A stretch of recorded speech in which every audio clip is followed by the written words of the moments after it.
नमस्कार, मैं मनु पवार। अपराध के जो मामले होते हैं उनमें गुनहगारों को कोर्ट से क्या सजा हो सकती है, क्या नहीं हो सकती, ये काफी हद तक इस पर भी निर्भर करता है कि उस मामले की जांच ठीक ढंग से की गई है या लापरवाही से की गई है।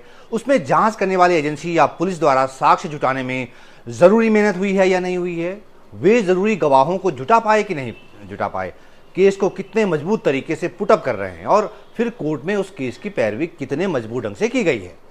ये सारी बातें बहुत मायने रखती हैं। जैसे उत्तराखंड के बहुचर्चित अंकिता भंडारी हत्याकांड में तीनों हत्यारों को भले ही उम्र कैद की सजा सुनाई गई है, लेकिन पता नहीं क्यों अभी भी लग रहा है कि जैसे कुछ रह गया है, जैसे कुछ छूट गया है। वैसे फैसले से तो यही लग रहा है कि कोर्ट ने अंकिता भंडारी हत्याकांड को रेयरेस्ट ऑफ द रेयर की कैटेगरी में नहीं माना है। लेकिन सबसे बड़ी मिस्ट्री अभी भी अनसुलझी हुई है और वो मिस्ट्री है उस वीआईपी की, जिसका जिक्र इस पूरी जांच में भी बार बार आया है। मारी गई पहाड़ की बेटी अंकिता भंडारी की चैट में आया है, इस केस के गवाहों के बयानों में आया है, उनके फोन कॉल्स में आया है। जिस वीआईपी का जिक्र अंकिता के दोस्त पुष्पदीप, पुलकित आर्य के वरंतरा रिजॉर्ट के पूर्व कर्मचारी आयुष और विवेक आर्य के बयान में आया है, उस रहस्यमयी वीआईपी तक आखिर पुलिस या एसआईटी पहुंच क्यों नहीं पाई? वो बच कैसे गया? इस वीडियो में इसे जरा समझने की कोशिश करते हैं। अंकिता हत्याकांड में जब किसी वीआईपी की संलिप्तता का जिक्र आया तो उसकी पहचान करने के लिए और इस मर्डर केस की कड़ियां जोड़ने के लिए अंकिता की हत्या के 2 महीने के भीतर ही उत्तराखंड हाईकोर्ट में सीबीआई जांच की मांग के लिए याचिका दायर की गई थी। लेकिन उत्तराखंड हाईकोर्ट ने याचिका यह कहते हुए खारिज कर दी कि एसआईटी की जांच सही दिशा में चल रही है। इसके बाद अंकिता के घरवाले और पत्रकार आशुतोष नेगी सुप्रीम कोर्ट पहुंचे। उन्होंने सीबीआई जांच के लिए यहां याचिका दायर की। इस पर 14 मार्च 2023 को सुप्रीम कोर्ट ने उत्तराखंड सरकार को आदेश दिए कि अंकिता भंडारी मर्डर केस की जो जांच चल रही है उसकी स्टेटस रिपोर्ट दाखिल की जाए कि अब तक जांच कहां तक पहुंची, इसमें क्या क्या डेवलपमेंट है, यानी केस का पूरा अपडेट मांगा गया। इस पर उत्तराखंड सरकार ने जो जवाब दिया उसमें उसने अपनी पुलिस की पीठ थपथपाई और कहा कि पुलिस ने बहुत बढ़िया काम किया है। इस मामले की जांच के लिए जो एसआईटी बनी है वो भी बहुत बढ़िया काम कर रही है, ऐसा उत्तराखंड सरकार की ओर से कहा गया सुप्रीम कोर्ट को। यानी उत्तराखंड सरकार अंकिता मर्डर केस की राज्य पुलिस द्वारा की जा रही जांच से संतुष्ट थी और उसने सुप्रीम कोर्ट को भी बताया कि जांच सही दिशा में चल रही है। तो इसी बीच हुआ यह कि सुप्रीम कोर्ट के मशहूर वकील कॉलिन गोंजाल्विस ने अंकिता भंडारी के मर्डर केस में वीआईपी की पहचान के लिए सीबीआई जांच की वाली याचिका दायर कर दी। लेकिन जैसे मैंने बताया कि उत्तराखंड सरकार अपनी एसआईटी की जांच से सेटिस्फाइड थी। हालांकि सेटिस्फाइड उस पक्ष का होना जरूरी था जो कि पीड़ित पक्ष है, जो कि न्याय के लिए लड़ रहा है। अगर वो पक्ष सेटिस्फाइड होता तो वो सीबीआई जांच के लिए पहले उत्तराखंड के हाईकोर्ट में और फिर सुप्रीम कोर्ट के चक्कर नहीं लगाता। लेकिन यहां पर उत्तराखंड सरकार सेटिस्फाइड थी और इसीलिए सारा संदेह पैदा हो रहा है कि कहीं अपनी पुलिस या एसआईटी की जांच से संतुष्ट होने के बाद सीबीआई की जांच से बचने के लिए तो नहीं की जा रही थी। तो जो दलीलें दी गई होंगी उसके बाद शायद सुप्रीम कोर्ट को भी यह मामला सीबीआई के हवाले करना उचित नहीं लगा और फिर हुआ यह कि सुप्रीम कोर्ट में अंकिता के लिए न्याय की लड़ाई लड़ने वाले वरिष्ठ वकील कॉलिन गोंजाल्विस की सीबीआई जांच की मांग वाली याचिका खारिज हो गई सुप्रीम कोर्ट से। जिसके बाद गोंजाल्विस साहब ने बड़े आहत होकर अंकिता के नाम एक ओपन लेटर लिखा था। वो चिट्ठी बहुत वायरल हुई थी सोशल मीडिया पे। उसमें गोंजाल्विस साहब ने लिखा कि माफ करना अंकिता कि सुप्रीम कोर्ट में तुम्हारी हत्या की सीबीआई जांच की याचिका खारिज कर दी गई और हम अब तक मुख्य दोषी यानी वीआईपी को पकड़ नहीं पाए। मुझे माफ करना सोनी देवी कि तुम्हारी मासूम बेटी की हत्या एक वीआईपी के लिए कर दी गई जिसने होटल में काम करने वाली अंकिता से स्पेशल सर्विस की डिमांड की थी। अंकिता के इनकार करने पर उसे मार दिया गया। मुझे अफसोस है कि हमारी पुलिस नेताओं के सामने इतनी कमजोर हो गई है कि वे किसी भी अपराध को छुपाने के लिए तैयार रहते हैं। यह मशहूर वकील कॉलिन गोंजाल्विस की चिट्ठी का एक हिस्सा है जो कि उन्होंने सुप्रीम कोर्ट से अंकिता केस की सीबीआई जांच की मांग खारिज होने के बाद लिखी थी और यह सोशल मीडिया पर बहुत वायरल हुई। तो कुल मिलाकर सीबीआई को इस केस में एंटर ही नहीं होने दिया गया। अब इसके पीछे क्या वजह रही होंगी? क्या कोई खेल रहा होगा? क्या किसी को बचाने की कोशिश रही होगी? इस पर कुछ भी नहीं कहा जा सकता।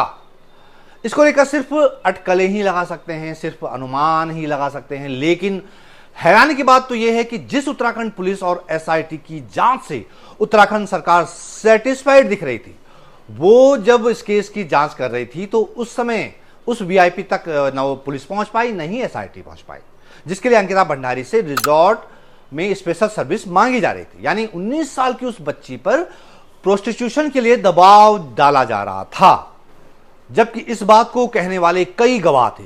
खुद अंकिता भंडारी की व्हाट्सएप चैट चीख चीख कर कह रही है।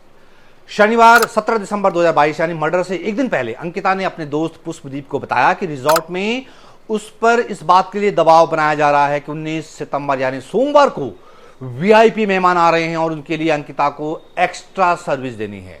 इसके लिए वो 10,000 रुपए देंगे। तब अंकिता ने कहा कि ये गंदा रिजॉर्ट है, ये मुझे प्रोस्टिट्यूट बनाना चाहते हैं। अंकिता ने वीआईपी वाली बात सिर्फ पुष्पदीप को ही नहीं बताई, कोर्ट के फाइनल जजमेंट में जिक्र है कि रिजॉर्ट में काम करने वाले विवेक आर्य को भी अंकिता ने वीआईपी वाली बात बताई। उसमें लिखा है कि मृतका यानी अंकिता भंडारी द्वारा दिनांक 17/9/2022 को यानी हत्या से एक दिन पहले गवाह विवेक आर्य को भी फोन पर रिजॉर्ट के जूनियर मैनेजर अंकित गुप्ता द्वारा अंकिता को एक्स्ट्रा सर्विस देने के प्रस्ताव के बारे में बताया गया था। इस संबंध में गवाह विवेक आर्य द्वारा कहा गया कि दिनांक 17 सितंबर 2022 को मेरे पास अंकिता मैडम का 2-3 बजे दिन में फोन आया। वो कह रही थी कि पुलकित आर्य मुझे मना रहा है कि रिजॉर्ट में कोई वीआईपी गेस्ट आने वाला है और मुझे एक्स्ट्रा सर्विस देने के लिए कह रहे हैं, और यह भी बताया कि अंकित गुप्ता ने मेरे साथ धक्का मुक्की की। कोर्ट भी जब इस निष्कर्ष पर पहुंचा कि अंकिता की हत्या का मकसद यानी मोटिव क्या था, तो कोर्ट ने भी पाया कि मृतका यानी अंकिता व पुष्पदीप यानी उसके दोस्त की चैट्स को देखने पर स्पष्ट है कि अभियुक्त गण मृतका पर किसी वीआईपी गेस्ट जो कि सोमवार को आने वाला था उसको एक्स्ट्रा सर्विस यानी सेक्स के लिए दबाव बना रहे थे। अब जो लोग कह रहे हैं कि साहब इसमें उस वीआईपी का नाम क्यों नहीं आया, उसके नाम का खुलासा क्यों नहीं हुआ, वो कौन था, क्या उसे बचा लिया गया, ऐसे बहुत से सवाल उठ रहे हैं और उठने लाजमी भी हैं।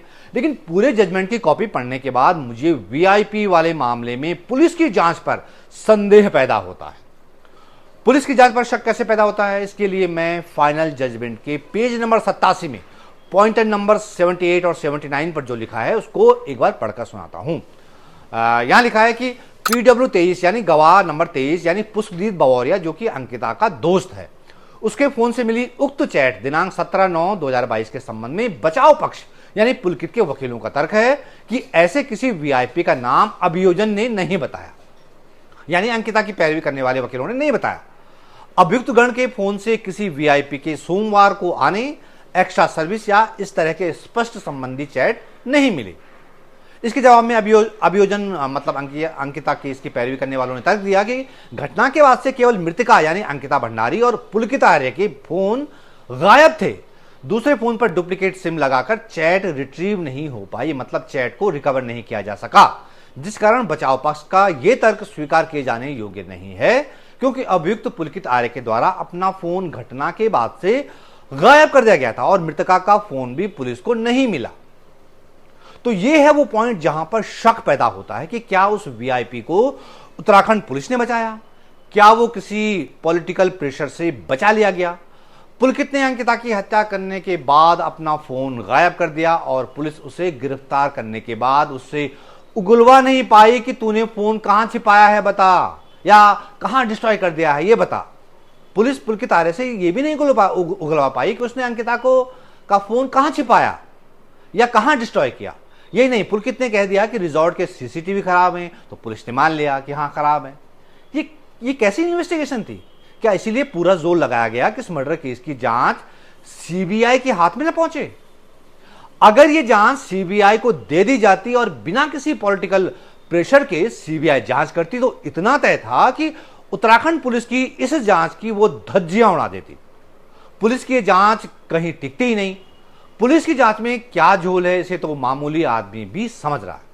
ये तो बहुत ही सामान्य बात है कि जब इस मर्डर केस में कोई वीआईपी भी है, मतलब किसी बड़े आदमी का नाम आ रहा है जिसके लिए अंकिता को स्पेशल सर्विस देने के लिए दबाव डाला जा रहा था और उसके मना करने पर उसकी हत्या कर दी गई, तो तीनों हत्यारों को दबोचने के बाद सबसे पहले उसी वीआईपी का पता लगाना चाहिए था।